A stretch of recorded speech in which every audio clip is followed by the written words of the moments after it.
Bismillahirrahmanirrahim. Assalamualaikum warahmatullahi wabarakatuh. Syukur alhamdulillah kita bisa berjumpa lagi di channel ini. Sholawat dan salam selalu dan tetap tercurahkan kepada junjungan kita Nabi besar Muhammad sallallahu alaihi wasallam.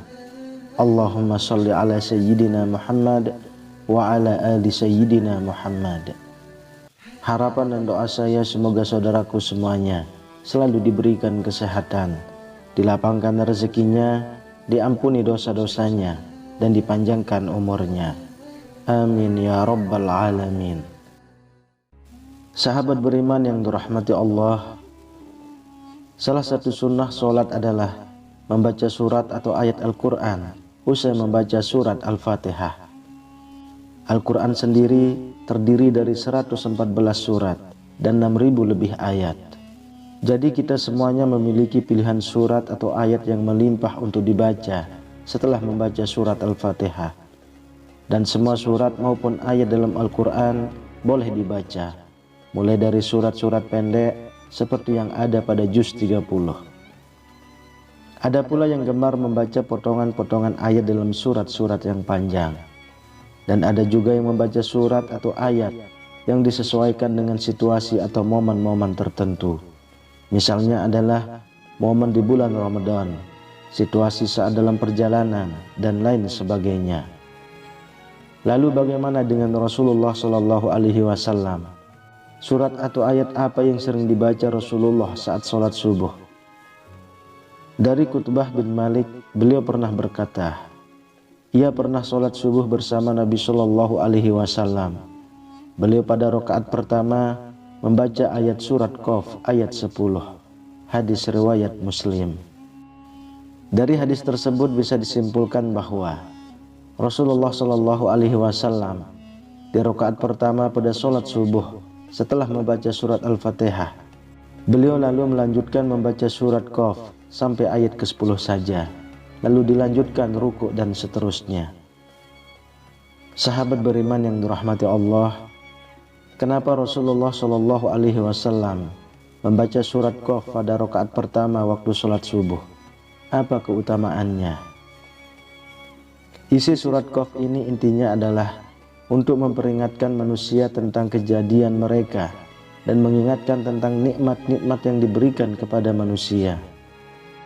Begitu juga peringatan tentang hari berbangkit, hari berhisab, surga, neraka, pahala, dosa, dan lain sebagainya, supaya kita selalu ingat kepada Allah bahwasanya akan ada hari berbangkit di mana manusia akan dibangkitkan dari kubur, lalu dihisab semua amalannya dan diberikan balasan sesuai dengan amal perbuatannya semasa hidup di dunia. Bagi yang banyak amal baiknya akan diberikan ganjaran masuk surga, dan bagi yang banyak amal buruknya akan dimasukkan ke neraka dengan segala siksaannya. Na'udzubillahi min zalik. Lalu pada rakaat kedua, apa yang dibaca Rasulullah Shallallahu Alaihi Wasallam? Dari Amr bin Haris berkata, aku mendengar Nabi Shallallahu Alaihi Wasallam pada sholat subuh membaca surat At-Takwir. Hadis riwayat An-Nasai. Dalam Quran surah At-Takwir ini pun juga berbicara peringatan kepada manusia tentang hari kiamat. Seolah-olah surat ini ingin menyampaikan pesan kepada manusia bahwasanya keadaan semesta alam ketika kiamat datang akan hancur, terjadi kegoncangan di mana-mana, matahari akan digulung sehingga semesta gelap gulita, dan manusia tidak akan dapat mengelak dari pengadilan Allah tentang amal perbuatan yang dikerjakan semasa hidup di dunia. Lalu apa keutamaan membaca surat At-Takwir pada rakaat kedua sholat subuh? Insya Allah mampu meningkatkan keimanan kita kepada Allah Subhanahu wa Ta'ala dan memunculkan kekhusyuan dalam sholat bahwasanya kita semua akan meninggal dan akan sangat celaka di saat kita meninggal tanpa bekal amal soleh yang cukup untuk menghadap Allah Subhanahu wa Ta'ala. Sahabat beriman yang dirahmati Allah, untuk itu disarankan untuk kita semua, bacalah 2 surat ini saat mengerjakan sholat subuh dan pahami maknanya dengan baik. Insya Allah kita akan menjadi manusia yang senantiasa ingat kepada Allah Subhanahu wa Ta'ala, selalu bersyukur dan sangat takut untuk melakukan perbuatan dosa. Dan mari kita semua berdoa kepada Allah Subhanahu wa Ta'ala, semoga kita semua selalu dijaga iman dan Islam kita oleh Allah Subhanahu wa Ta'ala, selalu menjalankan perintah-perintahnya dan menjauhi larangannya. Amin ya rabbal alamin. Wallahu a'lam bishawab. Demikian yang bisa saya bagikan, semoga bermanfaat untuk kita semua. Assalamualaikum warahmatullahi wabarakatuh. آمن الرسول بما أنزل إليه من ربه والمؤمنون كل آمن بالله وملائكته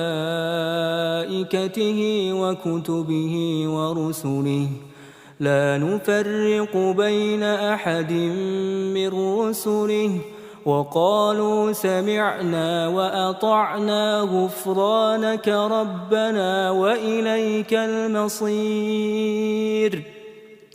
لا يكلف الله نفسا إلا وسعها لها ما كسبت وعليها ما اكتسبت ربنا لا تؤاخذنا إن نسينا أو أخطأنا ربنا ولا تحمل علينا إصرا كما حملته على الذين من قبلنا ربنا ولا تحملنا ما لا طاقة لنا به واعف عنا واغفر لنا وارحمنا أنت مولانا فانصرنا على القوم الكافرين.